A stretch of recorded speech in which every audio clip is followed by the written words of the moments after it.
اسے بڑی برکتیں اور نیکیاں ملتی ہیں۔ اللہ فرماتے ہیں وہ ایک نیکی کرتا ہے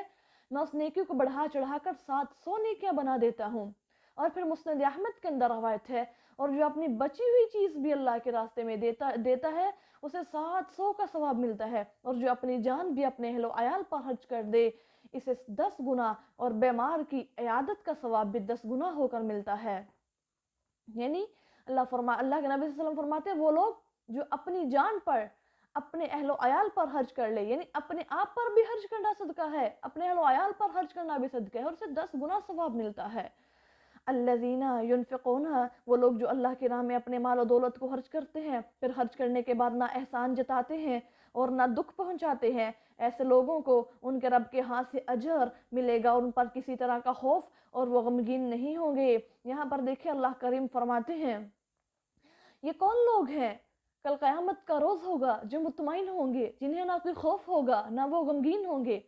یہ کوئی اور لوگ نہیں بلکہ یہ وہی لوگ ہیں جو اپنے مالوں میں سے اللہ کے راستے میں خرچ کرتے ہوں گے۔ صحیح مسلم میں روایت ہے ابو ذر رضی اللہ تعالیٰ عنہ سے کہ آپ صلی اللہ علیہ وسلم نے فرمایا ہے 3 قسم کے لوگ ہیں کہ قیامت کے دن اللہ ان سے نہ بات کرے گا، نہ ان کی طرف نظر رحمت سے دیکھے گا، نہ انہیں پاک کرے گا، بلکہ ان کے لیے دردناک عذاب ہیں۔ ایک تو دے کر احسان جتانے والا، یعنی کسی غریب کی مدد کر دی تو بعد میں اس کو طعنہ زنی کرنا، طعن و تشنیع کرنا، اور پھر نمبر 2 ٹخنوں سے نیچے پاجامہ رکھنے والا، تہبند لٹکانے والا، تیسرا اپنے سودے کو جھوٹی قسمیں کھا کر بیچنے والا، ابن ماجہ میں ہے، ماں باپ کا نافرمان، منان اور شرابی، تقدیر کو جھٹلانے والا بھی جنت میں داخل نہیں ہوگا۔ اللہ ہم سب کو حفاظت میں رکھے۔ قول معروف، خوش کلامی سے جواب دینا اور درگزر کرنا اس صدقے سے کہیں بہتر ہے جس کے بعد دکھ پہنچایا جائے۔ دیکھو اللہ بڑا بے نیاز اور بڑا بردبار ہے۔ یا ایھا الذین آمنو، اے لوگو جو ایمان لائے ہو، تم اپنے صدقات کو اس شخص کی طرح احسان جتانے اور دکھ پہنچانے سے قناع نہ کرو، یعنی اس طرح تم ان کو نہ ضائع کر لو۔ اپنے مال و دولت لوگوں کے دکھاوے کے لیے خرچ کرتا ہے اور اللہ پر ایمان نہیں رکھتا، اللہ اکبر، اور نہ یوم آخرت پر وہ اعتقاد رکھتا ہے، سو اس شخص کی مثال ایسی ہے کہ اللہ اکبر کہ ایک چٹان ہو جس پر مٹی پڑی ہو، پھر اس پر زور کی بارش آ جائے تو ایک چٹان کی چٹان رہ جائے، اس طرح انہیں ان کی کمائی میں سے کچھ ہاتھ نہیں لگے گا، اور اللہ نہ شکری کرنے والوں کو ہدایت نہیں دیتا۔ وَمَثَلُ الَّذِينَ يُنْفِقُونَ أَمْوَالَهُمُ ابْتِغَاءَ مَرْضَاتِ اللَّهِ، اور ان لوگوں کی مثال جو اپنا مال اللہ کی رضامندی حاصل کرنے کے لیے اور دلوں کو تقویت پہنچانے کے لیے خرچ کرتے ہیں، اس باغ کی مانند ہے جو بلند جگہ پر واقع ہو، اگر اس پر زور کی بارش ہو تو دگنا پھل لاتا ہے، اور اگر بارش نہ ہو تو اوس ہی کافی ہے، یعنی شبنم کے کچھ قطرے ہی کافی ہیں، اور اللہ تمہارے اعمال کو دیکھ رہا ہے۔ اللہ اکبر۔ اب اللہ کریم یہ مثال مومنوں کے صدقات کی دے رہے ہیں کہ زور کی بارش سے مراد بہت مال خرچ کرنا ہے، اور پھوار سے مراد ہے تھوڑا مال خرچ کرنا، اور دلوں کو ثابت کرنے سے مراد یہ ہے کہ ثابت کریں دلوں کو ثواب پانے میں، یعنی ان کو یقین ہے کہ جو صدقہ و خیرات ہم اللہ کے راہ میں دیتے ہیں ہمیں اس کا ضرور اجر ملے گا، اور یہ اعتقاد اور یقین ہم سب کو بھی ہونا چاہیے کہ جو مال ہم اللہ کے راستے میں دیں گے انشاءاللہ اللہ ہمارا وہ مال ضائع نہیں کرے گا، ہمیں اس کا ضرور اجر ملے گا۔ اللہ کے نبی صلی اللہ علیہ وسلم نے فرمایا وہ انسان جو ایک کھجور میرے راستے پر خرچ کرے گا دنیا کے اندر، کل قیامت کا روز ہوگا اللہ کریم اس کو ایک احد پہاڑ کے برابر بنا دے گا، تو دیکھیے کتنا بڑا اجر ہے۔ اللہ سے دعا کریں اللہ تعالی ہم سب کو اپنے راستے پر خرچ کرنے والا بنا دے۔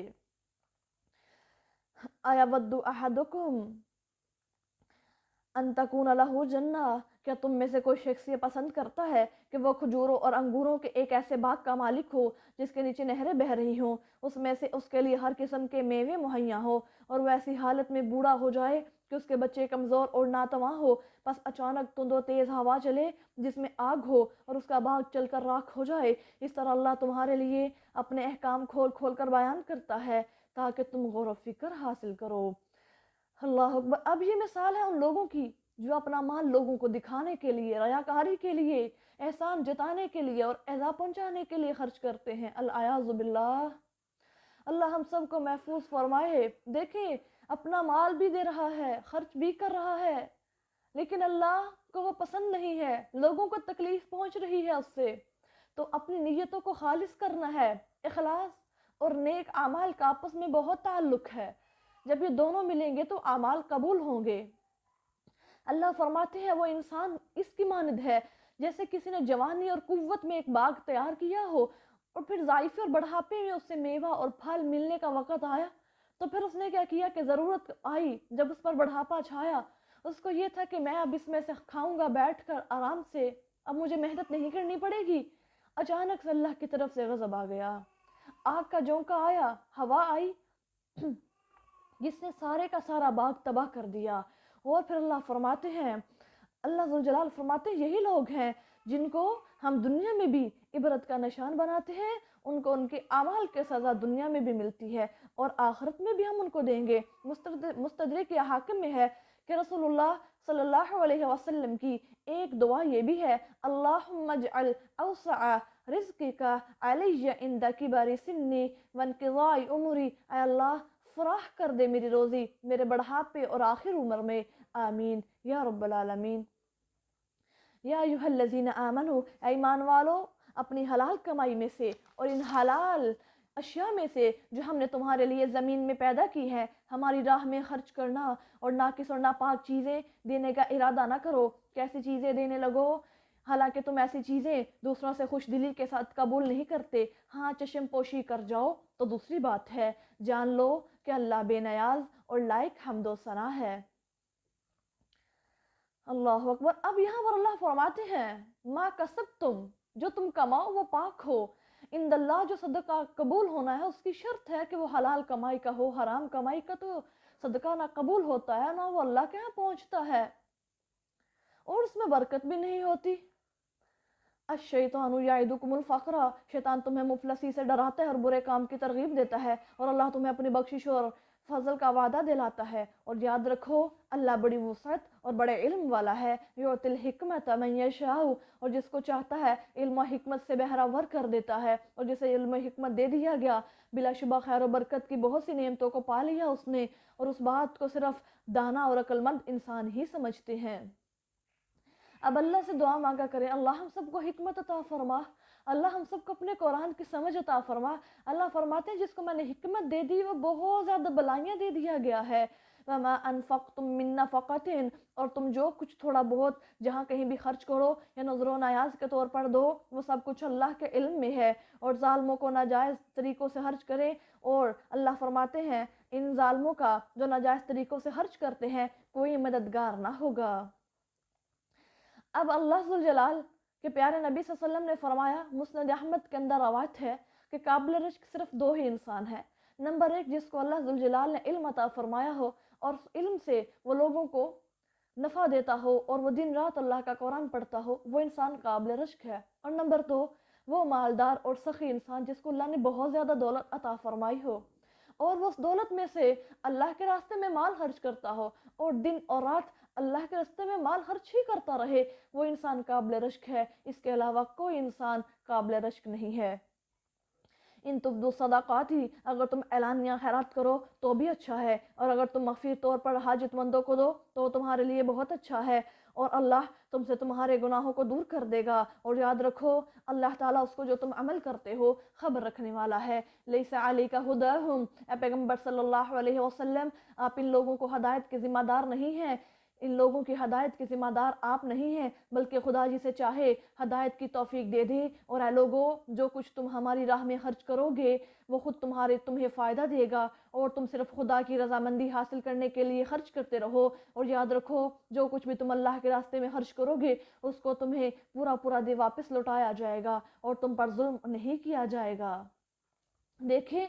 ہدایت اللہ کی طرف سے ملتی ہے، ہم کسی کو جتنا مرضی ٹیچ کر لیں، ایک تبلیغ کر لیں، وہ بندہ نہیں سمجھ سکتا۔ تو اس لیے بہتر اور اولا یہ ہے کہ اپنے لیے اپنی ہدایت اللہ سے خود مانگا کریں۔ اللہم اہدنا الصراط المستقیم، اے اللہ ہمیں صراط مستقیم پر چلا دے، اے اللہ ہمیں ایسے راستے پر چلا دے جو تیری جنت تک ہم سب کو لے جائے۔ اللہ ہم سے ناراض نہ ہو جانا۔ ربنا لا تزغ قلوبنا بعد اذ ہدیتنا وہب لنا من لدنک رحمہ انک انت الوہاب، اے اللہ ہمیں ہدایت دے دینے کے بعد ہمارے دلوں کو گمراہ نہ کر دینا، اللہ ہم سے ناراض نہ ہو جانا، اللہ ہمارے دلوں کو پھیر نہ دینا، اللہ تو ہمارے دلوں کو ہدایت پر جما دے، ثابت قدمی عطا فرما، اللہ تو ہی دینے والا ہے۔ یہ دعائیں اپنی دعا کی زینت بنائیں، اس کو اپنی دعاؤں میں شامل کیجئے۔ پھر دیکھیے گا اللہ ذوالجلال کتنی برکات اتاریں گے۔ للفقراء الذین، صدقہ خیرات کا مال ان حاجت مندوں کو دو جو اللہ کی راہ میں گرے بیٹھے ہیں اور معاش کے لیے زمین میں دوڑ دھوپ کرنے کی طاقت نہیں رکھتے۔ ناواقف آدمی انہیں سوال نہ کرنے کی وجہ سے دولت مند سمجھتے ہیں، تم ان کے چہرے سے پہچان لو، وہ لوگوں کے پیچھے پڑھ کر سوال نہیں کرتے، اور یاد رکھو تم نیکی کی راہ میں جو کچھ خرچ کرو گے بے شک اللہ کا علم میں ہے۔ اب ہمارے ارد گرد، محلے میں، ہمارے گھر میں، ادھر ادھر ریلیٹیوز میں بہت زیادہ ایسے لوگ ہوتے ہیں جن کے پاس کھانے کے لیے نہ تو رقم موجود ہوتی ہے، نہ لباس موجود ہوتے ہیں، لیکن وہ کسی کے آگے ہاتھ نہیں پھیلاتے، مانگتے نہیں ہیں۔ کیوں؟ ان کے اندر یہ عادت نہیں ہوتی۔ وہ سفید پوش لوگ ہوتے ہیں، ان کے چہرے سے عیاں ہو جاتا ہے کہ ان کو ضرورت ہے۔ تو دیکھیں اللہ کے قرآن نے کیا فرمایا، تم ان کے چہروں سے ان کو پہچانو، پھر ان کو صدقہ دو، اور یہ بہت بڑا عمل ہے۔ ضروری نہیں کہ وہ تمہارے آگے ہاتھ ہی پھیلائیں اور تم اس کو دو، تم کسی کی ضرورت کو سمجھنے والی اپنے اندر حس پیدا کرو، پھر تمہارے اندر انسانیت والا ضمیر جاگے گا، اور پھر تم لوگوں کی امداد کرو گے۔ الذین ینفقون، وہ لوگ جو اپنا مال دن رات اللہ کی راہ میں پوشیدہ اور اعلانیہ خرچ کرتے رہتے ہیں، ان کے لیے ان کے رب کے پاس اجر ہے، اور انہیں نہ کوئی خوف ہوگا اور نہ وہ غمگین ہوں گے۔ الذین یاکلون الربا، وہ لوگ جو سود کھاتے ہیں وہ قیامت کے دن اس شخص کی طرح اپنے پاؤں پر کھڑے نہ ہو سکے ہوں گے جسے شیطان نے چھو کر خپتی بنا دیا ہو۔ بے شک اب یہاں پر اللہ ذوالجلال فرمانا چاہ رہے ہیں کہ فرمایا کہ سود کھانے والے کل قیامت کے دن قبروں سے ایسے اٹھیں گے جیسے آصف زدہ مجنون، اور یہ حالت اس وجہ سے ہوگی کہ انہوں نے حلال اور حرام کو یکساں کر دیا۔ تجارت اور سود دونوں میں نفع ہے، حالانکہ بے اور سود میں بڑا فرق ہے۔ اللہ نے بے کو حلال کرا رکھا ہے، حلال کر دیا ہے، اور جو سود ہے اللہ نے اس کو حرام ٹھہرا دیا ہے۔ اس کے بارے میں رسول اللہ صلی اللہ علیہ وسلم نے فرمایا ہے، ابو ہریرہ اس حدیث کا راوی ہے، باب الربا کے اندر یہ روایت موجود ہے، سود کے گناہ کے 70 درجے ہیں، اور سب سے ہلکا درجہ وہ یہ ہے کہ گویا انسان اپنی ماں سے زنا کرتا ہے۔ تو دیکھیے اگر سب سے آخری درجہ ہے تو پھر باقی درجوں کا کتنا بڑا گناہ ہوگا۔ استغفر اللہ۔ قالوا انما، انہوں نے یہ کہا کہ بے شک جو بے ہے وہ تو صرف سود کی مانند ہے، اور اللہ نے بے کو حلال اور سود کو حرام کر دیا ہے، اور سود کو حرام قرار دیا۔ تو جس شخص کو اللہ کی یہ نصیحت پہنچ چکی ہو اور وہ آئندہ کے لیے باز آ گیا تو جو کچھ وہ لے چکا اور اس کا ہو چکا اور اس کا معاملہ اللہ کے سپرد رکھ دے، اور جو اس کے بعد بھی سود لے تو یہی لوگ دوزخی ہیں، اس میں ہمیشہ ہمیش رہیں گے۔ یمحق اللہ الربا ویربی الصدقات، قرآن کہتا ہے کہ اللہ سود کو مٹاتا ہے اور صدقات کو بڑھاتا ہے، اور اللہ نہ ماننے والے گناہ گار لوگوں کو پسند نہیں کرتا۔ ان الذین آمنوا وعملوا الصالحات، بے شک وہ لوگ جو ایمان لائے اور جنہوں نے نیک اعمال کیے اور نماز قائم کی اور زکوٰۃ دیتے رہے، ان کے لیے ان کا اجر ان کے رب کے پاس ہے، ان پر نہ کوئی خوف ہوگا اور نہ وہ غمگین ہوں گے۔ اے لوگوں جو ایمان لائے ہو، تم اللہ سے ڈر جاؤ، اللہ اکبر، اور تم چھوڑ دو جو باقی رہا سود سے، اگر تم سچے ہو، اگر تم ایمان والے ہو تو پھر تم اس کو چھوڑ دو۔ یعنی جو ممانعت حکم سے پہلے جو تم سود لے چکے ہو اس کا اور حکم ہے، لیکن ممانعت کے بعد اگر تم سود لیتے رہے تو پھر اس کا انجام بہت برا ہونے والا ہے۔ فَإِن لَمْ تَفْعَلُوا، اگر ایسا تم نہیں کرتے تو پھر اللہ اور اس کے رسول سے جنگ کرنے کے لیے تیار ہو جاؤ۔ دیکھیں اللہ نے فوراً سے نیکسٹ آیت میں بتا دیا، بِحَرْبٍ مِّنَ اللَّهِ وَرَسُولِهِ، وہ انسان جو سود لیتا ہے باز نہیں آتا، پھر تم اللہ کے ساتھ اعلانیہ طور پر جنگ کرنے کے لیے اور اللہ کے نبی کے ساتھ جنگ کرنے کے لیے تیار ہو جاؤ۔ استغفر اللہ۔ ذرا دیکھیے، اور اگر تم توبہ کر لو تو اپنی اصل رقم کے حقدار ہو، نہ تم پر ظلم کیا جائے گا نہ تمہارے ساتھ ظلم کیا جائے گا اور تم ظلم نہ کرو۔ وَإِنْ كَانَ ذُو عُسْرَةٍ، اور اگر مقروض تنگ دست ہو تو اس کے لیے اسودگی تک مہلت ہے، اور بخش دو، یہ تمہارے لیے بہت بہتر ہے، بشرطیہ کہ تم اس بات کو سمجھنے والے بن جاؤ۔ اللہ اکبر۔ اب یہاں پر ذرا ایک حدیث ہے کہ نبی صلی اللہ علیہ وسلم نے فرمایا اگر تنگی والا شخص ہو، اس کے پاس قرض کی ادائیگی کے قابل مال نہ ہو تو اسے مہلت دے دو، بلکہ بہتر ہے کہ تم اس کو معاف کر دو۔ اگر کسی کے پاس ہم نے کسی سے قرض لینا ہے اور اگلا بندہ بہت زیادہ مجبور ہے، وہ دے نہیں سکتا، تو نبی صلی اللہ علیہ وسلم نے فرمایا ہے تمہیں اس بات پر اجر ملے گا کہ تم اس کا جو قرض ہے وہ معاف کر دو، صرف اللہ کی رضا کے لیے۔ وَاتَّقُوا يَوْمًا تُرْجَعُونَ فِيهِ إِلَى اللَّهِ، اور اے لوگوں اس دن سے ڈرو جب تم خدا کی طرف لوٹائے جاؤ گے، پھر تم میں سے ہر ایک شخص کو جو کچھ اس نے کیا ہے اس کا پورا پورا بدلہ دے دیا جائے گا اور تم پر ظلم نہیں کیا جائے گا۔ اب اس آیت میں اللہ ذوالجلال نے اپنے عذابوں سے ڈرایا ہے، اور اللہ فرماتے ہیں اعمال کا بدلہ پورا پورا ملنے کی تم امید رکھو، یعنی اگر تم ایک دن میں کوئی کام کرتے ہو، نیکی کرتے ہو، تو تمہیں اس کا پورا پورا بدلہ ملے گا، اگر گناہ کرتے ہو تو اس کا بھی تمہیں پورا پورا گناہ ملے گا، یعنی اس کا تمہیں عذاب ہوگا۔ اس کے بعد نبی صلی اللہ علیہ وسلم صرف 9 دن یا 30 دن زندہ رہے، اور آپ صلی اللہ علیہ وسلم نے فرمایا اس آیت کو سود کی اور بیع کی آیتوں کے درمیان لکھ دو۔ یہ آیت سب سے آخر میں نازل ہوئی ہے۔ یا ایھا الذین آمنوا اذا تداینتم، اے مسلمانوں جب کبھی تم ایک دوسرے کے ساتھ مقررہ میعاد کے لیے لین دین کا معاملہ کرو تو اسے لکھ لیا کرو، اور تمہارے درمیان ایک کاتب ہونا چاہیے جو عدل انصاف سے لکھنے والا ہو۔ کاتب جیسا کچھ اللہ نے اسے سکھایا ہے ویسے ہی لکھنے سے انکار نہ کرے، اسے چاہیے کہ وہ لکھ دے اور جو لے رہا ہے لکھتا رہے، اور اللہ سے ڈرے جو اس کا رب ہے، اور اپنی طرف سے اس عبادت میں کوئی کمی نہ کرے۔ ہاں اگر وہ شخص کہ جس کے ذمے حق ہے نادان یا کمزور، بچہ یا بوڑھا ہو، یا جو خود لکھانے کی طاقت نہ رکھتا ہو، تو چاہیے کہ اس کا ولی یا وکیل انصاف سے دستاویز لکھاتا جائے، اور اپنے میں سے 2 مردوں کو گواہ کر لیا کرو، اور اگر 2 مرد نہ ہوں تو پھر 1 مرد اور ایسی 2 عورتیں کافی ہوں گی جنہیں تم شہادت کے لیے پسند کرو، کہ اگر ان میں سے ایک بھول جائے تو دوسرے اسے یاد دلا دے 2 گواہوں کو، اور گواہوں کو چاہیے کہ جب وہ عدالت میں بلائے جائیں تو انکار نہ کریں، اور جب معاملہ ایک مدت کے لیے ہو، خواہ چھوٹا ہو یا بڑا ہو، لکھنے میں تساہل نہ کرے، یعنی اس میں کوئی تساہل کہتے ہیں کہ کسی قسم کی سستی سے کام نہ لے، اور یہ کارروائی اللہ کے نزدیک بہت انصاف پر مبنی ہے اور شہادت کے لیے بھی بہت موزوں ہے، اور اغلب یہ ہے کہ اس طرح تم شک و شبہ میں نہ پڑو۔ ہاں اگر تجارت نقد ہو جس میں تم ہاتھوں ہاتھ لین دین کرتے ہو تو اس کے نہ لکھنے میں تم پر کوئی الزام نہیں ہے، اور اس قسم کی خرید و فروخت کے وقت بھی گواہ کر لیا کرو، اور کاتب پر کوئی تکلیف نہ پہنچائی جائے اور نہ گواہ کو، اور اگر تم نے ایسا کر لیا تو یہ تمہاری نافرمانی ہوگی، اور اللہ سے ڈرو، اور اللہ تمہیں باہمی معاملات کی تعلیم دیتا ہے، اور اللہ سب کچھ جانتا ہے۔ یہ آیت قرآن کی سب سے بڑی آیت ہے۔ اس میں اللہ تعالیٰ نے اپنے ایماندار بندوں کو ارشاد فرمایا کہ وہ ادھار کے معاملات کو لکھ لیا کریں تاکہ رقم اور جو ہے میعاد خوب یاد رہے، گواہ کو بھی کسی قسم کا مغالطہ نہ ہو، خواہ وہ قرض کا معاملہ ہو یا کسی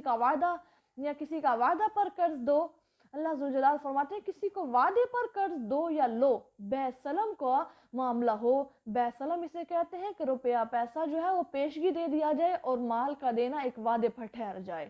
بہرحال لکھ لینا چاہیے تاکہ بھول کی وجہ سے کسی کا حق تلف نہ ہو جائے۔ یہ قرآن پاک کے اندر بتائے گئے جو قوانین ہیں ان پر ہم سب کو عمل کرنا چاہیے۔ وَإِن كُنتُمْ عَلَىٰ سَفَرٍ، اور اگر تم سفر میں ہو اور کاتب نہ ملے تو یا قبضہ گروی کا معاملہ کر لو، اور اگر تم میں سے کوئی شخص کسی پر اعتماد کرے اور قرض دے دے تو جس پر اعتماد کیا گیا اسے چاہیے کہ وہ اس کی امانت کو ادا کرے اور اللہ سے ڈرے جو اس کا رب ہے، اور گواہی کو نہ چھپاؤ، اور جو گواہی کو چھپاتا ہے وہ دل کا مجرم ہوتا ہے، اور یاد رکھو اللہ تمہارے اعمال سے واقف ہے۔ اب یہ معاملہ ہے سفر کا۔ جب آدمی سفر میں ہوتا ہے تو بالکل اجنبی ہوتا ہے، کسی سے جان پہچان بہت کم ہوتی ہے۔ سفر کی حالت میں اگر کچھ ایسا معاملہ پیش آ جائے، کسی کو قرض لینے کی ضرورت پڑ جائے تو بغیر کسی چیز گروی رکھنے کے نہ کوئی اعتبار کرتا ہے نہ کچھ قرض مل ہی سکتا ہے، اس واسطے سفر خاص طور پر فرما کر اللہ فرماتے ہیں کہ اللہ نے گروی کو اس آیت میں جائز فرما دیا۔ اگرچہ بعض علماء کا مذہب یہ ہے کہ اس آیت میں صرف سفر کا ذکر ہے، تو حالت سفر میں ہی گروی رکھنا جائز ہے، حالت قیام میں جائز نہیں ہے، لیکن خود صاحب شریعت صلی اللہ علیہ وسلم نے اپنی ذرا حالت مقام میں ایک یہودی کے پاس گروی رکھی۔ اگر حدیث فعلی سے اس آیت کی تفسیر فرما دی جائے کہ اگر گروی حالت سفر اور حالت مقام دونوں میں جائز ہوتی ہے، یہ آپ صلی اللہ علیہ وسلم کی ذرا یہودی کے پاس گروی ہونے کی حدیث صحیحین کے اندر موجود ہے کہ آپ صلی اللہ علیہ وسلم نے وفات پائی، اور اس حال میں کہ آپ کی ذرا ایک یہودی کے پاس 3 وسق یعنی پیمانہ جو کہ رہتی تھی، رہن تھی، جو آپ صلی اللہ علیہ وسلم نے اپنے اہل و عیال کی روزی کے لیے رکھی تھی۔ جمہور کے نزدیک رہن کا رکن فقط ایجاب و قبول ہے۔ وَلِلَّهِ مَا فِي السَّمَاوَاتِ وَمَا فِي الْأَرْضِ، آسمان و زمین میں جو کچھ ہے وہ سب کا سب اللہ کا ہے، اور خواہ تم دل کی بات کو ظاہر کرو یا پوشیدہ رکھو، ہر حال میں اللہ ضرور تم سے اس کا محاسبہ کرے گا، پھر جس کو چاہے گا بخش دے گا اور جس کو چاہے گا سزا دے گا، اور اللہ ہر بات پر قدرت رکھتا ہے۔ آمن الرسول، اب یہاں پر اللہ کریم نے مرفوع القلم لوگ بتائے ہیں کہ 3 ایسے بندے ہیں جو مرفوع القلم ہیں، جن سے قلم اٹھا لیا گیا ہے۔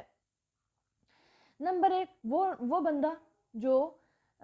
پاگل ہو جائے اور جب تک وہ ٹھیک نہ ہو جائے اس وقت تک اس انسان کا کوئی حساب نہیں ہوگا، اور پھر نمبر 2 ایک سوتا ہوا آدمی جب تک جاگ نہ جائے، اور پھر دوسرا یعنی کہ تیسرا نابالغ جب تک بالغ نہ ہو جائے تب تک اس کے اللہ ذوالجلال نے ان سے قلم کو اٹھا لیا ہے۔ آمن الرسول بما انزل الیہ، جو کچھ اللہ کی جانب سے رسول کی طرف سے نازل کیا گیا اس پر اس نے اور ایمان لانے والے لوگوں نے یقین کر لیا۔ ان میں سے ہر ایک اللہ پر، اس کے فرشتوں پر، اس کی کتابوں اور رسولوں پر ایمان لایا، اور انہوں نے کہہ دیا کہ ہم تو اللہ کے رسولوں میں سے کسی ایک کو دوسرے سے جدا نہیں سمجھتے، اور یہ بھی کہا یا خدایا ہم نے تیرے حکموں کو سنا اور بجا لائے، تیری ہی مغفرت کے خواہاں ہیں اور تیری ہی طرف لوٹ کر جانا ہے۔ اللہ کسی انسان پر اس کی طاقت سے زیادہ بوجھ نہیں ڈالتا، ہر شخص وہی کچھ پائے گا جو اس نے کمایا، اور جواب دہ بھی اسی کے لیے ہے جو اس نے کمایا، اور جواب دہ بھی اسی کے لیے ہے جو اس نے کیا۔ ربنا ولا تحمل علينا إصرا كما حملته على الذين من قبلنا ربنا ولا تحملنا ما لا طاقة لنا به واعف عنا واغفر لنا وارحمنا أنت مولانا فانصرنا على القوم الكافرين۔ ایمان والے کیا دعا کرتے ہیں؟ وہ تو کہتے ہیں خدایا اگر ہم سے بھول چوک ہو جائے تو اس پر ہمیں اس کے بارے میں سزا نہ دینا، خدایا ہم پر ویسی مار نہ ڈالنا جیسا کہ تو نے ان لوگوں پر بوجھ ڈالا جو ہم سے پہلے تھے، خدایا ہم سے ایسا بوجھ نہ اٹھوا جس کو ہمیں طاقت نہ ہو، ہم سے درگزر فرما، ہمارے گناہ معاف فرما دے، اور اللہ ہم پر رحم فرما، تو ہمارا مولا ہے، اے اللہ تو ہماری مدد فرما دے کافر قوم کے مقابلے میں۔ اب جو ہے رات کا وظیفہ نوٹ رکھیے گا کہ رسول اللہ صلی اللہ علیہ وسلم نے فرمایا ہے، بخاری میں آیا ہے، جو شخص رات کو ان 2 آیتوں کو پڑھ کر سو جائے، یہ دونوں آیتوں سے انسان کے لیے کافی ہو جائیں گی۔ یعنی جس چیز کے شر سے یا قیام اللیل سے مسند احمد کے اندر روایت سورۃ البقرہ کے خاتمے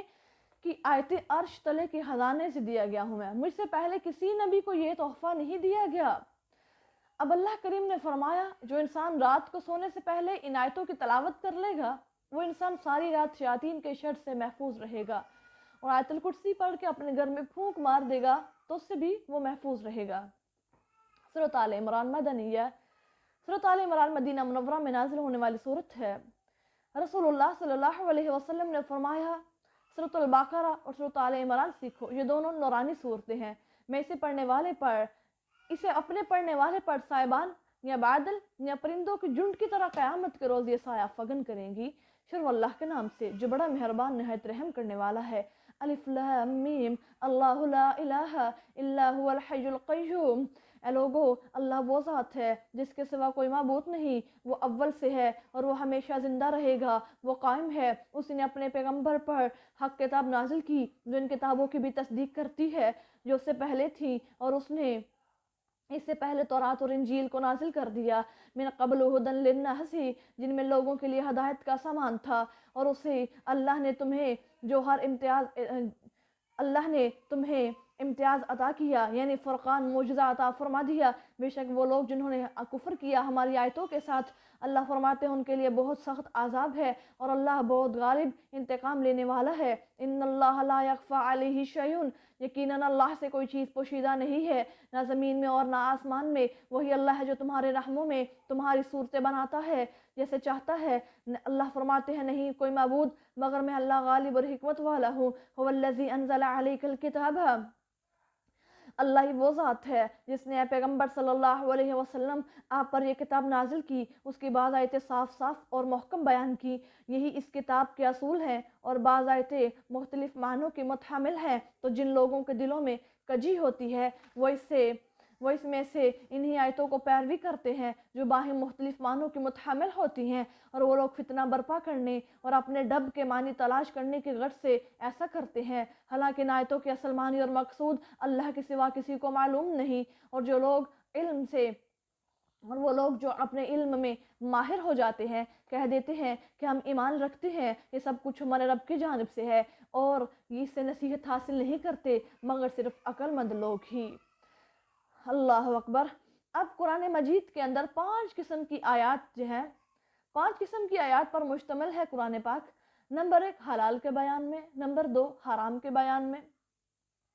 اب نمبر 3 محکم جس کا بیان اور مطلب کھول دیا گیا ہو، اور نمبر 4 متشابہ جن کا مطلب کھولا نہ گیا ہو، یعنی کہ ان کے معنی کو چھپا کر رکھا گیا ہو، اور نمبر 5 مثال۔ بعض عبرت کے لیے سو تم حلال کو حلال، حرام کو حرام جانو، محکم پر عمل کرو، جس سے تمہیں عمل کہا گیا ہے، صرف بندوں کا ایمان لانا اللہ کا مقصود ہے۔ اللہ فرماتے ہیں تم متشابہ آیتوں کو چھوڑ دو، اس پر اللہ نے جو تمہیں فرما دیا بس تم عمل کر لو، آگے مزید ان کے بارے میں تم تحقیق نہ کرو۔ اللہ اکبر۔ اللہ فرماتے ہیں اور جو میں نے مثالیں ہیں اسے تم نصیحت اور عبرت حاصل کر لو۔ قرآن کی جو پورا قرآن صرف 5 ہی باتوں پر مشتمل ہے، وہ ان 5 پر ہے۔ ربنا لا تزغ قلوبنا، ان کی دعا یہی ہوتی ہے، کون لوگ جو اپنے علم میں پختہ ہو جاتے ہیں، یعنی جن کو اللہ نے علم عطا فرمایا، جن کو صحیح علم عطا فرمایا ہے، وہ کہتے ہیں اللہ ہمارے دلوں کو ہدایت دے دینے کے بعد پھیر نہ دینا اور ہمیں اپنی رحمت عطا فرما، بے شک تو ہی عطا کرنے والا ہے۔ ربنا انک جامع الناس، اے اللہ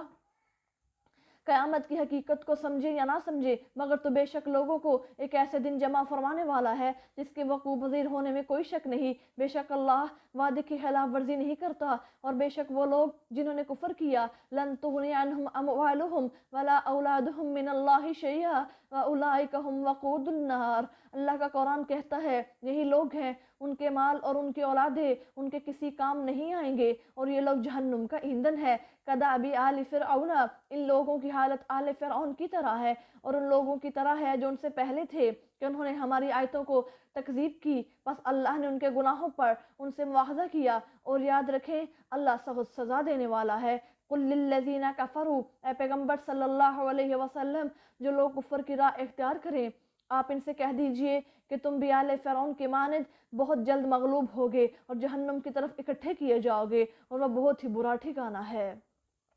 اللہ اکبر۔ قد کان لکم آیۃ، اب اس آیت میں جو ہے اللہ کریم فرماتے ہیں تمہارے لیے 2 گروہوں کے باہم اگر مقابلہ پر آنے کا واقعہ ایک نمونہ تھا، ایک گروہ خدا کی راہ میں جنگ کر رہا تھا اور دوسرا منکروں کا گروہ تھا، اور مسلمانوں کو بظاہر اپنے آپ سے تعداد میں دوگنا دیکھتا تھا، اور اللہ اپنی مدد سے جس کی چاہتا ہے تائید کرتا ہے، اور بے شک اللہ ان واقعات میں بصیرت رکھنے والے لوگوں کے لیے عبرت کا بے شمار سامان ہے۔ اب جب نبی صلی اللہ علیہ وسلم جنگ بدر سے فتح اور کامیابی حاصل کر کے واپس مدینہ میں تشریف لے کر کے آئے، جس میں مسلمانوں کو مکہ کے کافروں پر پوری طرح سے فتح عظیم ہوئی تھی، تو آپ نے یہودیوں کو ڈرایا کہ تمہارا بس یہی حال ہونا ہے جو کفار اور قریش کا ہوا، بہتر کہ اسلام قبول کر لو۔ وہ شیخی میں آ کر کہنے لگے کہ مکہ کے کافر وحشی تھے، فنون جنگ سے واقف نہ تھے، آپ ہم سے لڑیں گے تو معلوم ہو جائے گا۔ تب اللہ نے آیت نازل فرمائی، جیسا اللہ نے فرمایا تھا ویسا ہی ہوا، یہود ذلیل و خوار ہوئے، قتل ہوئے، بہت زیادہ لونڈے اور غلام بن گئے، اور باقی ایماندار جو تھے وہ ملک شام کو نکال دیے گئے۔ اب جنگ بدر میں جس کا واقعہ سورۃ انفال میں ہے، مسلمانوں سے کافر 3 برابر تھے، یعنی زیادہ تھے تعداد میں، پر اللہ نے وہی برابر دکھا دیا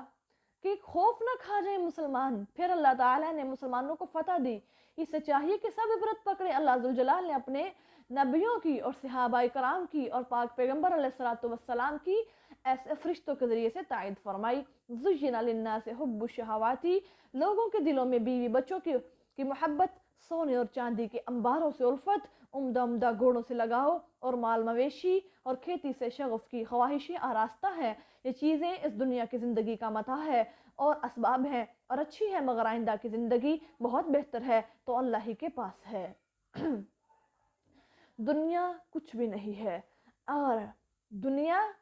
کے اندر کوئی چیز ہے تو وہ صرف اور صرف اللہ کا قرآن ہے، اللہ کا دین ہے۔ اور یہ دنیا بالکل ہی حقیر ہے، فانی ہے، ایک پانی بلبلے کے مانند ہے۔ اس چیز کے اندر اللہ ذوالجلال اس آیت کے اندر فرما رہے ہیں کہ اولاد کی کثرت کی غرض سے عورت رکھے وہ مرد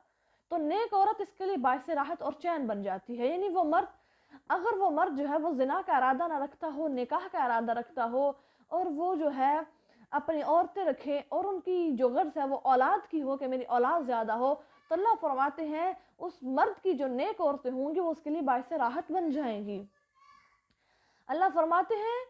اگر یہ ساری چیزیں پیچھے ہیں، اگر تم فائدہ چاہتے ہو تو وہ صرف اور صرف اللہ کے پاس ہے، اور وہ دنیا میں فائدہ تم نہیں مل سکتا۔ جو دنیاوی چیزیں ہیں وقتی طور پر تمہیں مل سکتی ہیں، لیکن اصل جو ہے فائدہ وہ میرے پاس ہے۔ قُلْ أَوْنَبِّئُكُمْ، اے پیغمبر صلی اللہ علیہ وسلم آپ ان سے فرما دیجئے کہ کیا میں تمہیں اس چند روزہ زندگی سے بہتر کوئی چیز نہ بتاؤں؟ سنو، وہ لوگ جو خدا کا ڈر پیدا کرنے والے ہیں ان کے لیے ایسی جنتیں ہیں جن کے نیچے سے نہریں بہہ رہی ہوں گی، وہ اس میں ہمیشہ ہمیش رہیں گے، اور ان کے لیے پاکیزہ بیویاں ہیں اور اللہ کی طرف سے رضامندی ہے، اور اللہ دیکھنے والا ہے اپنے بندوں کو۔ اس آیت میں متقین کو جنت کا اللہ ذوالجلال وعدہ دے رہے ہیں، جو ہمیشہ ہمیش رہنے والی جنت ہے، جس کے نیچے طرح طرح کی نہریں بہہ رہی ہوں گی، کوئی شہد کی، کوئی دودھ کی، کوئی شراب کی اور کوئی پانی کی۔ اور طہارت سے مراد یہ ہے کہ اس میں کسی طرح کی بھی بدبو، میل کچیل، حیض اور نفاس اور آب بینی وغیرہ کچھ بھی نہیں ہوگا۔ سبحان اللہ۔ الذین یقولون ربنا اننا آمنا فاغفر لنا ذنوبنا وقنا عذاب النار، وہ لوگ جو کہتے ہیں اے اللہ بے شک ہم ایمان لے آئے، پس تو ہمارے گناہوں کو معاف کر دے، اور اے اللہ تو ہمیں آگ کے عذاب سے بچا لینا۔ یہ متقین ہیں۔ اللہ فرماتے ہیں جو میرے نیک بندے ہوتے ہیں ویسی دعائیں اور التجائیں مجھ سے کرتے ہیں۔ آپ سب بھی اور ہم سب بھی کوشش کریں کہ اس دعا کو لازمی یاد کریں اور اس کو اپنے دعاؤں میں شامل کریں۔ الصابرین والصادقین، یہ لوگ صبر کرنے اور سچ بولنے والے، فرما بردار، سخاوت شعار اور آخر شب اپنے پروردگار سے گناہوں کی بخشش چاہنے والے ہوتے ہیں۔ اللہ فرماتے ہیں کہ میرے بندے تو وہ متقین لوگ ہیں، وہ اتنے پرہیزگار ہیں، وہ تو سارے کام صبر سے لیتے ہیں، صبر کے سہارے سارے کام کرتے ہیں، اپنے مال کو میرے راستے پر خرچ کرتے ہیں، گناہوں کی بخشش اور دوزخ سے پناہ مانگتے ہیں۔ سحری کے وقت پچھلی رات کو جب لوگ اپنے بستروں پر سو رہے ہوتے ہیں آرام کی نیند، وہ استغفار کرتے ہیں، تہجد پڑھتے ہیں۔ سبحان اللہ۔ صحیح ہے، ان کے اندر ایک روایت ہے کہ اللہ تبارک و تعالی ہر رات آخری تہائی حصے میں آسمان دنیا پر اتر کر فرماتے ہیں کہ ہے کوئی سائل جو جسے میں دوں، کوئی ہے دعا مانگنے والا میں اس کی دعا کو قبول کروں، کوئی ہے بیمار اس کو میں عافیت اور تندرستی دوں، کوئی استغفار کرنے والا ہے میں اسے بخش دوں۔ دیکھیں اللہ کریم تو خود آوازیں لگا لگا کے کہتے ہیں کہ آ جاؤ، پلٹ آؤ میری طرف، میں اللہ تمہارے انتظار میں آسمان دنیا پر آتا ہوں۔ اللہ ہم سب کو توفیق عطا فرمائے کہ ہم اللہ کے آگے تہجد کی نماز پڑھنے والے بن جائیں۔ شاہد اللہ، لوگو اللہ شہادت دیتا ہے کہ تم اس کے سوا کسی معبود کوئی معبود نہیں، نیز ملائکہ اور اصحاب علم بھی یہی شہادت دیتے ہیں، اور وہ وہی ہے جو حق و انصاف کے ساتھ کارخانہ کائنات کو سنبھالے ہوئے ہے، اس کے سوا کوئی معبود نہیں، وہ عزیز اور حکیم ہے۔ بے شک دین اسلام ہی اللہ کے نزدیک حق ہے، اور ان لوگوں میں سے جنہیں کتاب یعنی دی گئی ہے جو اختلاف رونما ہوا وہ باہمی ضد کی بنا پر ہوا، اور اس وقت ہوا جب ان کے پاس حقیقی علم آ چکا تھا، اور جو اللہ کے احکام سے سرتابی کرے تو اللہ تو اسے یاد رہے کہ اللہ بہت جلد حساب لینے والا ہے۔ فَإِنْ حَاجُّوكَ فَقُلْ أَسْلَمْتُ، اے پیغمبر صلی اللہ علیہ وسلم اگر لوگ آپ سے جھگڑا کریں تو کہہ دیجئے اور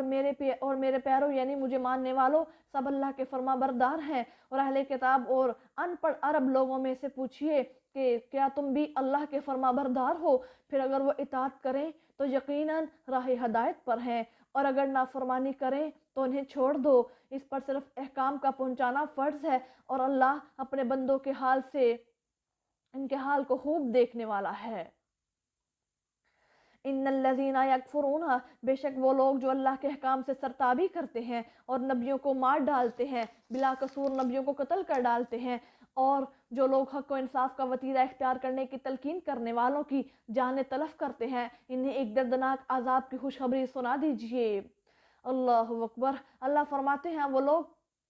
جنہوں نے میرے نبیوں کو بلا قصور قتل کیا، ان کو تم دردناک عذاب کی بشارت دے دو کہ ایک دن آئے گا جب تم میرے پاس پلٹ کے آؤ گے، اور پھر میں اللہ تمہیں اس کی سزا دوں گا جب تم میرے ولی اللہ، میرے نیک بندوں کو اور میرے پیغمبروں کو تم قتل کرتے رہے۔ اولئک الذین حبطت اعمالہم، یہی وہ لوگ ہیں جن کے اعمال دنیا اور آخرت میں ضائع ہو گئے، اور انہیں عذاب سے بچانے کے لیے کوئی مددگار میسر نہ آئے گا۔ اے پیغمبر صلی اللہ علیہ وسلم، کیا آپ نے ان لوگوں کے حال پر غور نہیں کیا جنہیں کتاب کے فہم اور ادراک کا کچھ حصہ دیا گیا، جب وہ کتاب اللہ کی طرف اس غرض سے بلائے جاتے ہیں کہ اس کی روح سے ان میں فیصلہ ہو جائے، تو ان میں ایک گروہ منحرف ہو کر منہ پھیر لیتا ہے، اور در حقیقت وہ سب جو ہے وہ تغافل پیشہ ہیں۔ ذالک بانہم قالوا لن تمسنا النار الا ایاما معدودات، اس وجہ سے کہ وہ کہتے ہیں کہ ہمیں آگ نہیں چھوئے گی مگر چند روز گنتی کے، اور ان کو ان کے دین نے دھوکے میں ڈال رکھا ہے جو وہ خود تراش لیتے ہیں۔ اللہ اکبر۔ فَكَيْفَ إِذَا جَمَعْنَاهُمْ، تو ان کی کیا کیفیت ہو گئی جب ہم انہیں اس وقت جمع کریں گے جس کے آنے میں نہ تو کوئی شک ہے اور نہ ہی اس پر متنفس کو اس کے اعمال کا۔ اللہ فرماتے ہیں ہر جان کو اس کے اعمال کا پورا پورا بدلہ دیا جائے گا، اور وہ ظلم نہیں کیے جائیں گے۔ یعنی دنیا کی عزت اور اپنی پاسداری کرنے پر اللہ نے قیامت اور حساب کتاب کے دن کو یاد دلایا کہ ایسے نفس کے پابند ہو جاؤ کہ ضد کو وہ نہیں چھوڑا کرتے تھے دنیا میں، بس اس وقت کیا حال ہوگا جب ان کو پوری پوری سزا اور جزا مل جائے گی۔ قل اللہم مالک الملکی، اے پیغمبر صلی اللہ علیہ وسلم آپ ان سے کہہ دیجئے اے خدا بادشاہی کے مالک، تو جسے چاہے بادشاہی دے دے اور جسے چاہے بادشاہی چھین لے، جسے چاہے عزت دے دے اور جسے چاہے ذلیل کر دے، تیرے ہاتھ میں ہے، خیر و برکت کا سرکشتہ تیرے ہاتھ میں ہے۔ بے شک اللہ ہر بات پر قادر ہے، اور بے شک یہ ہمارا ایمان اور عقیدہ ہونا چاہیے۔ اگر اللہ نہ چاہے، اگر دنیا زور بھی لگا لے، ہمیں کوئی نقصان نہیں پہنچا سکتا۔ اگر اللہ نہ چاہے، اگر اللہ چاہے تو پھر ہمیں دنیا عزتیں دے تو پھر ہم ذلیل ہو کے رہیں گے۔ اللہ ہم سب کو اپنی حفاظت میں رکھے۔ اس آیت کے بارے میں ابن عباس رضی اللہ تعالیٰ عنہ نے کہا کہ اللہ تعالیٰ کا وہ اسم اعظم جس کا نام لے کر دعا کرو تو قبول ہو جائے، اس آیت میں قل اللہم سے لے کر انک علی کل شیء قدیر تک فرمایا ہے۔ معاذ رضی اللہ تعالیٰ عنہ نے نبی مکرم صلی اللہ علیہ وسلم سے اپنی قرض داری کا ذکر کیا تو آپ صلی اللہ علیہ وسلم نے فرمایا اس آیت کو پڑھا کرو۔ انس رضی اللہ تعالیٰ عنہ کا یہ لفظ ہے اگر تجھ پر احد پہاڑ کے برابر بھی قرض ہوگا تو اللہ تجھ سے ادا کروا دے گا۔ یعنی اتنی برکت والی یہ آیت ہے، اس کو آپ سب بھی نوٹ رکھیے گا اور اس کو ضرور اپنی زندگی میں شامل کیجئے گا۔ تولج اللیل، تو رات کو دن میں داخل کرتا ہے اور دن کو رات میں داخل کرتا ہے، اور تو زندہ کو نکالتا ہے مردہ میں سے اور تو مردہ کو زندہ سے نکالتا ہے، اور تو روزی ادا کرتا ہے۔ بے شک جسے چاہتا ہے تو بغیر حساب کے روزیاں عطا فرماتا ہے۔ اب یہاں پر اللہ ذوالجلال فرماتے ہیں کہ رات کو دن میں اور دن کو رات میں داخل کرتا ہوں۔ اس کا مطلب ہے کہ کبھی رات کو گھٹا کر دن کو بڑھا دیتا ہے اللہ، کبھی اس کے برعکس کر دیتا ہے۔ مثلا ایک موسم میں 14 گھنٹے کی رات اور 10 گھنٹے کا دن ہوتا ہے، چند ماہ بعد جو ہوتی ہے وہ رات 4 گھنٹے کی 4 گھنٹے کاٹ کر وہ دن میں داخل کر دیے جاتے ہیں، اور اب 10 رات گھنٹے کی اور 14 دن کا دن ہو جاتا ہے، اور دن جو ہے وہ 14 گھنٹے کا ہو جاتا ہے۔ یہ سب الٹ پھیر اللہ کہتے ہیں میرے ہاتھ میں ہے۔ اللہ اکبر۔ پھر اللہ فرماتے ہیں کہ میں ہی ہوں جو زندہ کو مردہ سے نکالنے کا مقصد یہ ہے جیسے کھیتی کو دانے سے نکالنا، اور درخت کو گٹلی سے، آدمی کو نطفے سے، مومن کو کافر سے، عالم کو جاہل سے، کامل کو ناقص سے، مرغ کو انڈے سے، اور مردہ کو زندہ سے نکال دینا۔ ان چیزوں کا برعکس اے اللہ تیری ہی قدرت کا کام ہے۔ بے شک لا يتخذ المؤمنون الکافرین، بن حق قبول کرنے والوں کو چاہیے کہ مومنوں کو چھوڑ کر انکار حق کرنے والوں سے دوستی نہ لگائیں، اور یاد رہے جب جس کسی نے ایسا کیا اسے اللہ سے کوئی سروکار نہیں ہے مگر اس صورت میں تمہیں ان کی طرف سے خوف ہو، اور یاد رکھو اللہ تمہیں اپنی ذات سے ڈراتا ہے اور براہر اللہ ہی کی طرف لوٹ کر جانا ہے۔ قل ان تخفوا ما فی صدورکم، ایسے اے لوگوں کہہ دیجئے کہ تم ایسے لوگوں کو کہہ دیجئے کہ تم اپنے دل کے بھیدوں کو چھپاؤ یا نہیں، یا انہیں ظاہر کر دو، اللہ کو بہرحال ان کا علم ہے، جو جانتا ہے جو کچھ آسمان و زمین میں ہے، اور اللہ ہر بات پر قادر ہے۔ بے شک اللہ فرماتے ہیں آدمی اپنے دل کے اندر اگر کوئی نیت کرتا ہے تو اس نیت کو بھی میں جانتا ہوں، اور اللہ فرماتے ہیں میرے سے کوئی چیز بھی جو زمین و آسمان کا حال ہے وہ بھی میرے سامنے کوئی چھپا ہوا نہیں ہے، بلکہ سارے معاملات میرے ہاں منکشف ہیں اور عیاں ہیں۔ یوم تجد کل نفس، وہ دن یاد رہے جب ہر ایک متنفس اپنے نیک کاموں کا نتیجہ موجود پائے گا اور برے کاموں کا نتیجہ بھی، اور آرزو کرے گا کہ کاش اس دن اور اس کے درمیان ایک عرصہ دراز حائل ہو جائے، اور یاد رکھو اللہ تمہیں اپنی ذات سے ڈراتا ہے، اور اللہ تعالیٰ اپنے بندوں پر شفقت کرنے والا ہے۔ قل ان کنتم تحبون اللہ فاتبعونی، اے پیغمبر صلی اللہ علیہ وسلم دنیا کو سنا دیجئے اگر تم اللہ سے سچی محبت رکھتے ہو تو تم میری اطاعت کرو، اس صورت میں اللہ بھی تم سے محبت رکھے گا اور تمہارے گناہ بخش دے گا، اور اللہ بڑا بخشنے والا اور بڑا مہربان ہے۔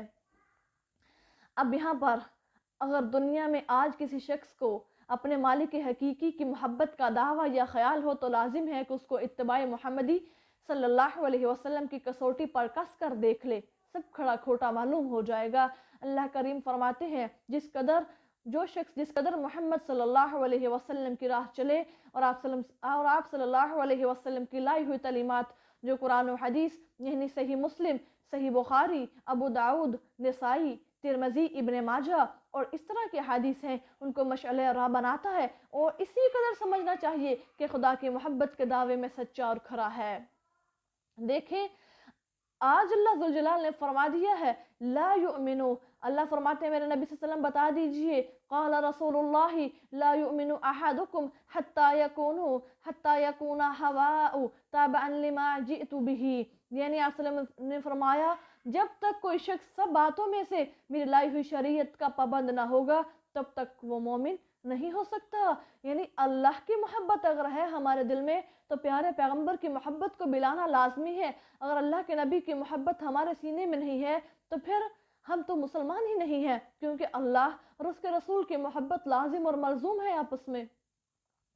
قل اطیعوا اللہ والرسول، انہیں کہہ دیجئے کہ تم اللہ اور اس کے رسول کی اطاعت کرو، پھر اگر یہ روگردانی کرے تو یاد رہے کہ اللہ انکار کرنے والوں کو پسند نہیں کرتا۔ بے شک اللہ نے تمام دنیا میں آدم اور نوح کو اور خاندان ابراہیم عمران کو منتخب کیا ہے جو ایک دوسرے کی نسل سے تھے، اور اللہ سب کچھ سننے والا جاننے والا ہے۔ اذ قالت امرأۃ عمران ربی، اس واقعہ کو یاد کرو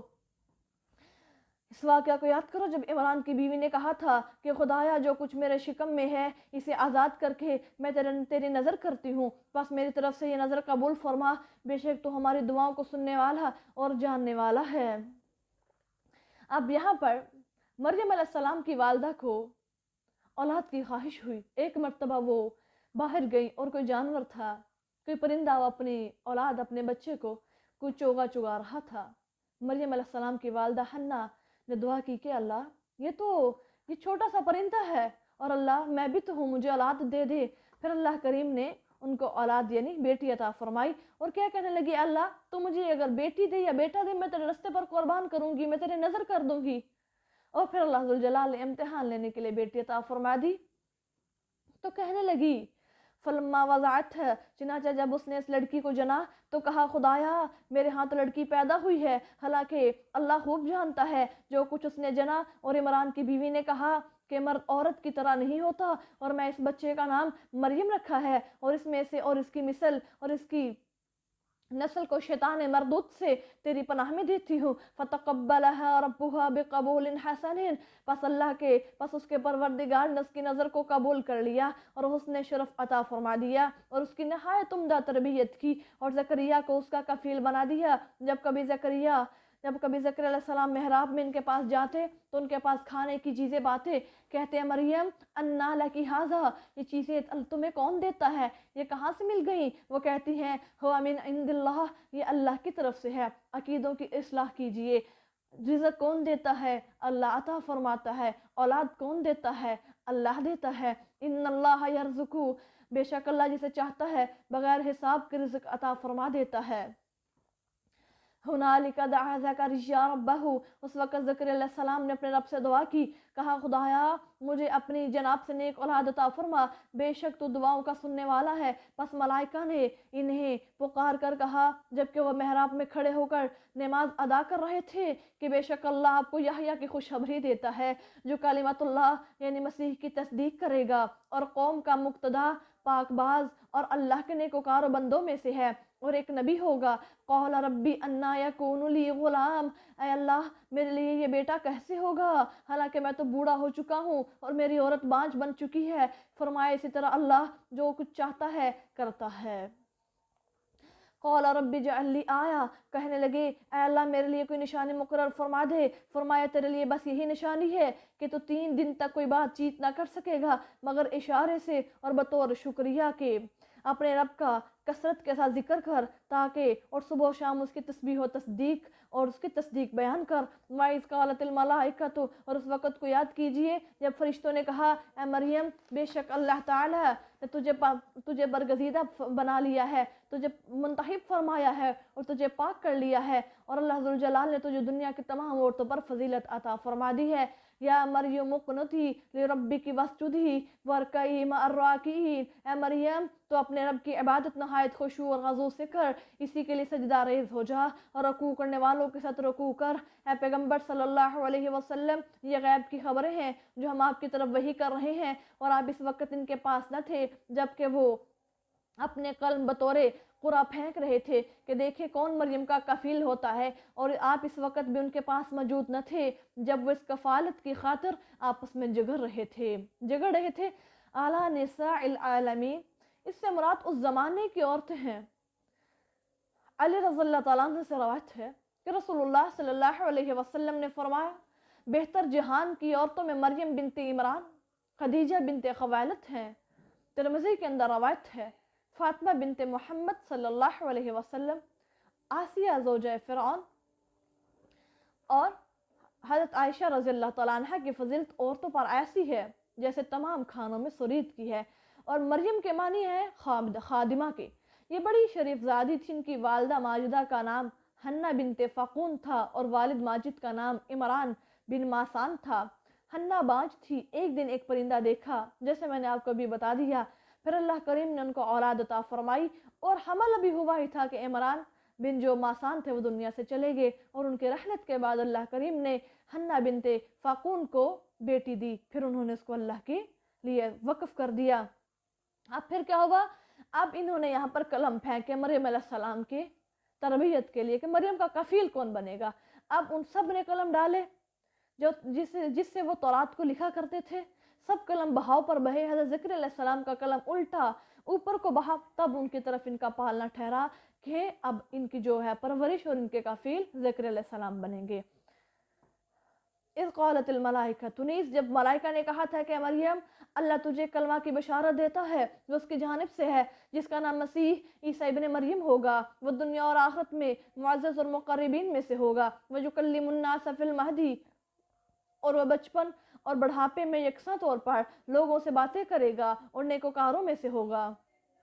قالت ربی انا یکون لی ولد، مریم علیہ السلام نے کہا خدایا میرے ہاں بچہ کیوں کر ہوگا حالانکہ مجھے تو کسی بشر نے ہاتھ تک نہیں لگایا۔ کہا اسی طرح اللہ پیدا کرتا ہے جو وہ چاہتا ہے، اذا قضا امرا جب وہ کسی امر کا فیصلہ کر لیتا ہے تو صرف اس کو کہتا ہے کن ہو جا تو وہ ہو جاتا ہے، وَيُعَلِّمُهُ الْكِتَابَ اور اللہ اسے کتاب و حکمت اور تورات اور انجیل کی تعلیم دے گا اور بنی اسرائیل کی طرف رسول بنا کر بھیجے گا کہ لوگوں میں تمہارے پروردگار کی طرف سے تمہارے لیے نشانی لے کر کے آیا ہوں، وہ یہ کہ میں تمہارے لیے مٹی سے پرندے کی شکل کی چیز بنا دیتا ہوں، پھر اس میں پھونک مار دیتا ہوں اور اللہ کے حکم سے وہ اڑنے لگتا ہے۔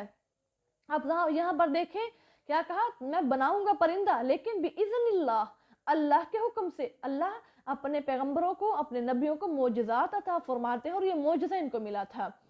اور خدا کے حکم سے مادر ذات اندھوں اور کوڑیوں کو شفا دیتا ہوں اور اللہ کے حکم سے مردوں کو زندہ کر دیتا ہوں اور جو کچھ تم کھاتے ہو اور جو کچھ تم گھروں میں جمع کرتے ہو اس کی خبر دیتا ہوں، بے شک ان باتوں میں تمہارے لیے بڑی نشانی ہے اگر تم یقین رکھتے ہو۔ مصدقا لما بین یدیہ اور اس لیے آیا ہوں کہ تورات کے جو مجھ سے پہلے نازل کی گئی تھی تصدیق کروں، نیز اس لیے کہ بعض وہ چیزیں جو تم پر حرام کر دی گئی تمہیں حلال کر دوں، اور دیکھو میں تمہارے پروردگار کی جانب سے نشانی لے کر آیا ہوں، پس تم اللہ سے ڈر جاؤ اور میری اتباع کرو۔ ہر نبی کا یہ شیوہ رہا کہ انہوں نے جب معجزات کو ظاہر کیا اور لوگوں سے کہتے رہے فاتقوا اللہ وأطیعون، اللہ سے ڈر جاؤ اور ہماری بات مان کر اللہ کی فرما برداریاں شروع کر لو، لیکن نہیں تھے مانا کرتے۔ ان ربی وربکم، بے شک اللہ ہی میرا رب ہے اور تمہارا رب ہے، پس تم اسی کی عبادت کرو، یہی صراط مستقیم ہے۔ پھر جب عیسیٰ نے ان کے کفر اور انکار کو محسوس کیا تو کہا خدا کے راستہ میں کون میرا مددگار ہے؟ اس پر حواریوں نے کہا کہ ہم اللہ کے دین کے مددگار ہیں، ہم اللہ پر ایمان لائے اور اب گواہ رہے کہ ہم فرما بردار ہیں۔ ربنا آمنا بما، خدایا جو کچھ تو نے کہا ہے اے اللہ ہم ایمان لے کر کے آئے، اس پر ایمان ہے اور ہم نے رسول کی پیروی اختیار کر لی ہے، پس تو ہمیں شہادت دینے والوں میں سے لکھ لے۔ وَمَكَرُوا وَمَكَرَ اللَّهُ، اور یہودیوں نے عیسیٰ کے متعلق مخالفانہ تدبیریں اختیار کی اور اللہ نے ان کے مخالف تدبیر اختیار کی، اور اللہ بہترین تدبیر جاننے والا ہے۔ اِذْ قَالَ اللَّهُ يَا عِيسَىٰ إِنِّي مُتَوَفِّيكَ، وہ واقعہ یاد کرو جب اللہ نے کہا تھا کہ عیسیٰ میں تجھے بزرگی بخشنے والا اور اپنی طرف سے اٹھانے والا ہوں اور تجھے منکروں کی صحبت سے پاک کرنے والا ہوں، اور ان لوگوں کی جنہوں نے تیری پیروی کی انکار حق کرنے والوں پر قیامت تک فوقیت دینے والا ہوں۔ پھر تم سب میری طرف لوٹ کر آنا تو میں تمہارے درمیان اس بات کا فیصلہ کر دوں گا جس میں تمہیں ایک دوسرے سے اختلاف ہے۔ فَأَمَّا الَّذِينَ كَفَرُوا فَأُعَذِّبُهُمْ عَذَابًا شَدِيدًا، پس ان لوگوں کو جنہوں نے تیری پیروی کرنے سے انکار کر دیا دنیا اور آخرت میں سخت عذاب دوں گا، اور انہیں اس عذاب سے بچانے والا کوئی مددگار نہیں ملے گا۔ اور وہ لوگ جو ایمان لائے اور انہوں نے نیک عمل بھی کیے انہیں اللہ ان کی محنتوں کا پورا بدلہ دے گا، اور اللہ ظالموں کو دوست نہیں رکھتا۔ ذَلِكَ نَتْلُوهُ عَلَيْكَ مِنَ الْآيَاتِ وَالذِّكْرِ الْحَكِيمِ، اے پیغمبر یہ جو ہم آپ کو پڑھ کر سنا رہے ہیں یہ دلائل آیات اور حکیمانہ مضامین ہیں۔ ان مثل عیسیٰ عند اللہ کمثل آدم، دراصل عیسیٰ علیہ السلام مثال بھی عیسیٰ کی مثال بھی خدا کے نزدیک آدم کی مثال کی طرح ہے۔ اسے خدا نے مٹی سے بنایا، پھر کہا ہو جا تو وہ ہو گیا۔ اب جو عیسائی ہیں اس بات پر حضرت محمد صلی اللہ علیہ وسلم سے بہت جھگڑے کہ عیسیٰ علیہ السلام بندہ نہیں ہے بلکہ وہ اللہ کے بیٹے ہیں۔ آخر کہنے لگے کہ وہ اللہ کا بیٹا نہیں تو تم بتاؤ کہ کس کا بیٹا ہے؟ اس کے جواب میں یہ آیت اتری کہ آدم علیہ السلام کی نہ تو ماں نہ باپ، عیسیٰ علیہ السلام کا باپ نہ ہو تو کیا عجب ہے۔ اللہ کریم یہاں پر آدم علیہ السلام کے ساتھ کمپیریزن کر کے بتا رہے ہیں کہ دیکھو وہ جو آدم تھے وہ بغیر ماں باپ کے تھے، اگر عیسیٰ کا باپ نہیں ہے تو پھر اس میں کوئی عجیب بات نہیں ہے۔ الحق من ربک،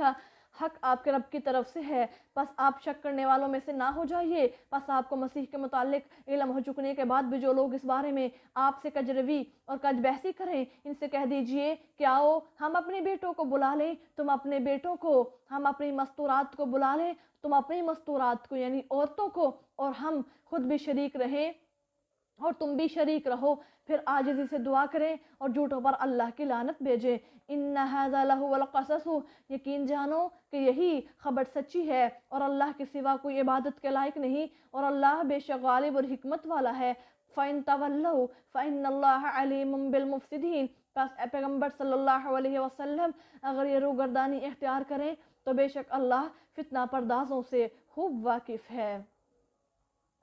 کل یا اہل الکتابی، اے پیغمبر صلی اللہ علیہ وسلم ان سے کہہ دیجئے کہ اہل کتاب آؤ ایک بات پر متفق ہو جائیں جو تمہارے اور ہمارے درمیان یکساں ہے، یہ کہ ہم اللہ کے سوا کسی کی عبادت نہ کریں، نہ اس کا کسی کو شریک ٹھہرائیں اور نہ اللہ کو چھوڑ کر ایک دوسرے کو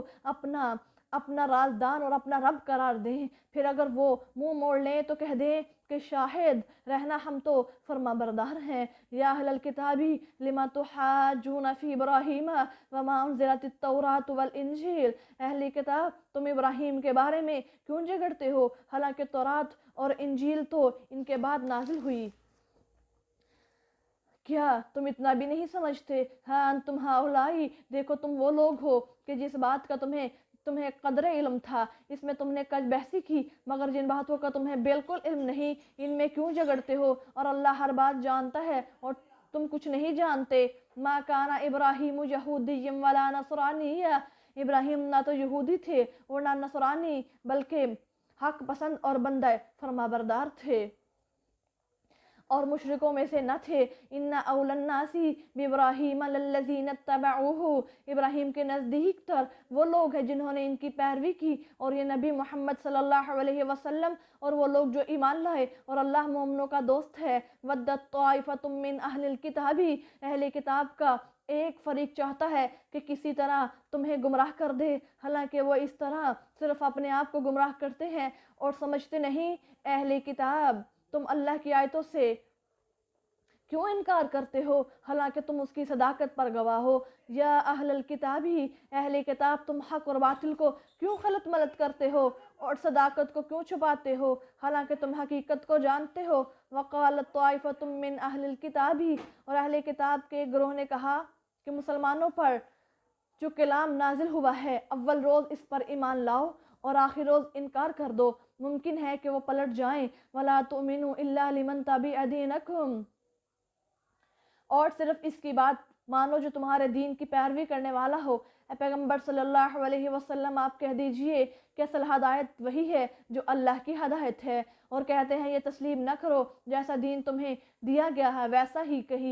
ہی کسی اور کو بھی دیا گیا ہے، یا یہ لوگ تم سے تمہارے خدا کے ہاں جھگڑا کریں گے۔ یہ بھی کہہ دیجئے کہ فضل تو اللہ کے ہاتھ میں ہے، وہ جسے چاہتا ہے عطا کرتا ہے، اور اللہ بڑی وسعت والا جانتا ہے۔ یختص برحمتہ من یشاء واللہ ذو الفضل العظیم، وہ جس کو چاہتا ہے اپنی رحمت کے حصار میں لے لیتا ہے، اس پر اپنی رحمت کو محسوس کر لیتا ہے، اور اللہ بڑے فضل والا ہے۔ وَمِنْ أَهْلِ الْكِتَابِ مَنْ إِنْ تَأْمَنْهُ بِقِنْطَارٍ يُؤَدِّيهِ إِلَيْكَ، اور اہل کتاب میں سے بعض ایسے بھی ہیں جنہیں اگر خزانے کا امین بنا دو تو وہ بعین ہی تمہیں واپس دے دیں، اور ان میں سے بعض ایسے بھی ہیں کہ اگر تم ان کے پاس ایک دینار بھی امانت رکھ دو تو وہ تمہیں واپس نہ دیں، مگر یہ کہ ان کے سر پر کھڑے رہو۔ یہ اس لیے ہے کہ وہ کہتے ہیں کہ ناخواندوں کے بارے میں بدمعاملگی کا ہم پر کوئی مواخذہ نہیں، اور ایسا کہہ کر وہ اللہ پر جھوٹ بولتے ہیں حالانکہ وہ اصل بات کو جانتے ہیں۔ اب یہاں پر اللہ فرماتے ہیں کہ اہل کتاب میں سے کچھ ایسے بھی امین ہیں جن کو آپ دولت کا ڈھیر دے دے، خزانے دے دے، لیکن اس میں خیانت نہیں کریں گے، لیکن کچھ ایسے ہیں منافق ہیں جن کو آپ 1 روپیہ بھی دیں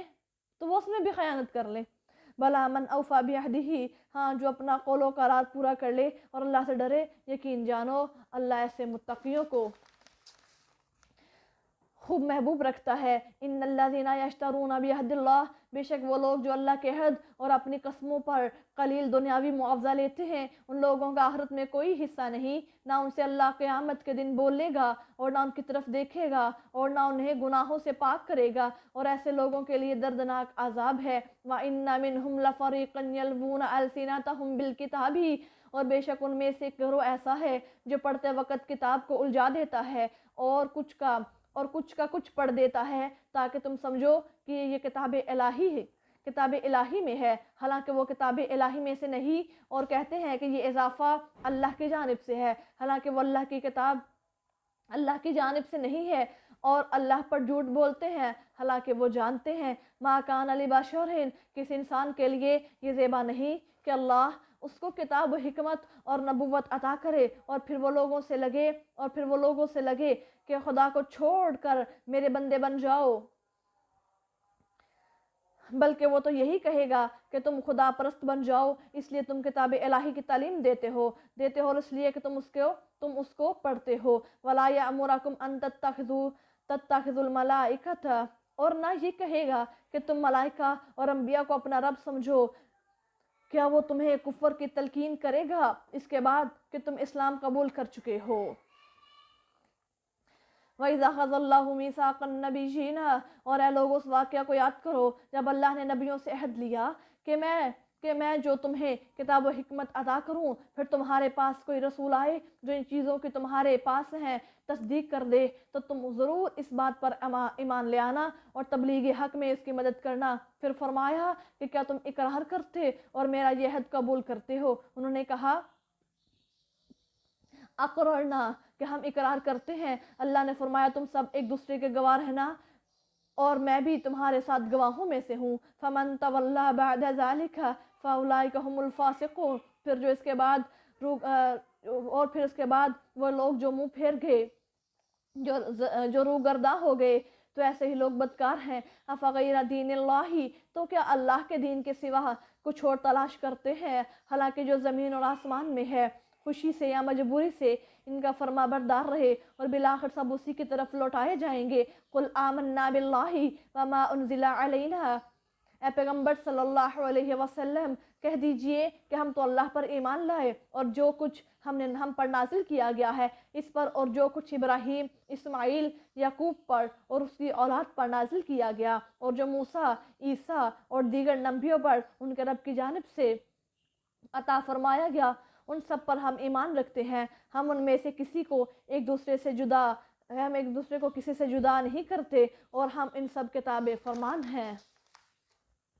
وَمَن يَبْتَغِ غَيْرَ الْإِسْلَامِ، اور جو اسلام کے سوا کسی دوسرے دین کا خواہاں ہو تو اسے کبھی بھی وہ قبول نہ کیا جائے گا اور وہ آخرت میں گھاٹے میں رہے گا۔ یعنی دین خدا کے سوا جو شخص کسی اور راستے پر چلا اس سے قبول نہیں کیا جائے گا، بلکہ آخرت میں وہ تو نقصان میں ہو جائے گا۔ حدیث میں ہے جس نے کوئی عمل کیا ایسا عمل کہ اس پر ہمارا حکم نہیں تو وہ عمل مردود ہے، یعنی اللہ کے ہاں وہ عمل قبول نہیں ہو سکتا۔ اگر عمل کی قبولیت چاہنی ہے تو پھر نبی صلی اللہ علیہ وسلم کے عمل کی مہر لگانا لازمی ہے، یعنی سنت۔ کیف یہدی اللہ قوما، کس طرح اللہ ان لوگوں کو ہدایت دے جنہوں نے ایمان لانے کے بعد کفر اختیار کیا اور جو اقرار کر چکے تھے کہ رسول برحق ہیں اور ان کے پاس اس کی نشانیاں بھی آ گئی تھیں، اور اللہ ایسے ظالموں کو ہدایت کی توفیق نہیں دیتا۔ ایسے لوگوں کی سزا یہی ہے کہ اللہ، ملائکہ اور تمام لوگوں کو ان پر لعنت ہو، اس میں وہ ہمیشہ رہیں گے اور ان کے عذاب میں کوئی کمی نہ کی جائے گی اور نہ انہیں مہلت دی جائے گی۔ الا الذین تابوا من بعد ذلک واصلحوا فإن اللہ غفور رحیم، مگر جن لوگوں نے اس کے بعد توبہ کر لی اور اپنی اصلاح کر لی، اور اللہ انہیں بخشنے والا مہربان ہے۔ یقین جانو جن لوگوں نے ایمان لانے کے بعد کفر اختیار کر لیا پھر کفر میں بڑھتے چلے گئے، ان کی توبہ قبول نہ ہوگی اور یہی لوگ گمراہ ہیں۔ ان الذین کفروا وماتوا وهم کفار، یقین کر لو کہ جن لوگوں نے کفر اختیار کیا اور حالت کفر ہی میں مر گئے تو زمین کے برابر بھی سونا بطور فدیہ دینا چاہے تو ان سے ہرگز قبول نہ کیا جائے گا۔ اولئک لہم عذاب علیم وما لہم من ناصرین، ان لوگوں کے لیے دردناک عذاب ہوگا اور ان کے لیے کوئی مددگار نہ ملے گا۔ حضرت انس رضی اللہ تعالیٰ عنہ کی مرفوع روایت ہے کہ ایک دوزخی سے قیامت کے دن کہا جائے گا کہ بلا اگر ساری دنیا تیرے لیے ہو تو تو اس کو دے کر اپنی جان جہنم سے چھڑائے گا؟ وہ کہے گا ہاں۔ اللہ فرمائے گا میں تو اس سے بھی زیادہ آسان چیز کا تم سے مطالبہ کرتا تھا، اور وہ کیا ہے کہ تم میرے ساتھ کسی کو شریک نہ ٹھہرانا، مگر تو دنیا میں نہ مانا تو شریک ٹھہراتا رہا، اور اب تو زمین پر سونا بھی لیا تو تجھ سے وہ ہرگز قبول نہیں کیا جائے گا، اور اب تمہیں میرے دردناک عذاب کا مزہ چکھنا ہوگا۔ اب آگے آج جو ہے پارہ نمبر 3 کے جو اہم علمی ربنی نکات ہیں تو آئیے ان کو دیکھتے ہیں۔ آپ سب ان کو ضرور نوٹ رکھیں اور ان پر عمل کرنے کی ضرور کوشش کیا کریں۔ نمبر 1، کسی مسئلے پر